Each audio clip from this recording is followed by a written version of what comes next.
Hi guys, and welcome to another session of Treasures from the Attic. This week I'm going to show you guys an artifact from our collection that was found in the Marshall Hotel after it was burned to the ground, along with several other businesses in downtown Albemarle during a fire that swept through the town December 5th, 1899. The Marshall Hotel used to stand where the courthouse now stands, so on South 2nd Street.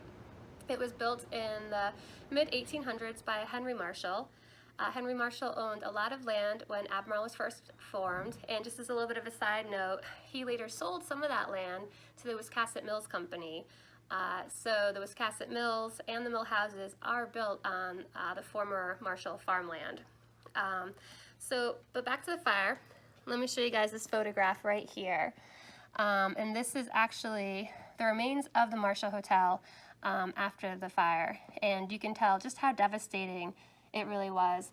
There was a newspaper article in the Concord Times from December 7th of that year that stated that E.H. Cotton Grocery Store, the C.L. Cotton Shoes and Notion Store, Parks and Pedon's General Merchandise, the post office, as well as several other buildings and a small home, all burned to the ground. And that also, if the wind had been unfavorable that day, it would have taken out all of Main Street. And just through, they say, the heroic actions of residents of Albemarle, they were able to save Fisher Brothers Stable. And the fire was so hot that buildings did not be destroyed by the fire. The glass plate windows smashed from the heat. So this watch right here that is part of our collection was found in the Marshall Hotel. We don't know too much about the watch itself.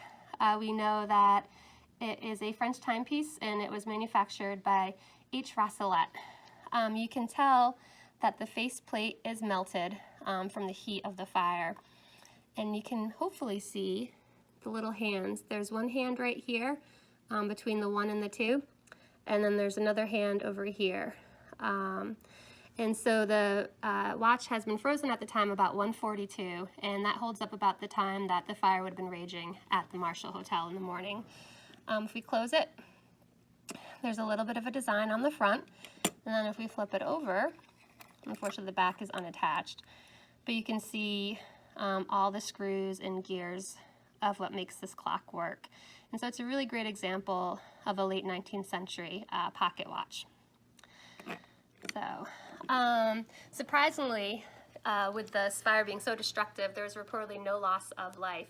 It really was just all the businesses that were wiped out on Main Street. The Concord paper reported that the fire leaves a wide gap in the main business portion of the town, but by pluck and push, which the people of this town are noted for, will arise phoenix-like from the ashes. And they did. Within a year of the fire, they built Central Hotel, pictured right here, where Marshall Hotel used to stand. And there are also several other brick buildings built up and down Main Street and 2nd Street. And they also this time had new firewalls to prevent the spread of any future fires. But the fire must have been a really spectacular fire to behold. 67 years after the fire, Henry Marshall's granddaughter sat down and she talked about her memory of watching the hotel burn when she was a teenager. And she said it just looked as if the whole town was on fire, and just what a loss it was for the community, and how the hotel had really been a staple for where all society came together. The Central Hotel, unfortunately, does no longer stand. It was torn down around 1972, and that's where the new courthouse, well, not new courthouse, but where the courthouse stands today. That is it, and I hope you guys come back next week for some more treasures from our attic. Thank you.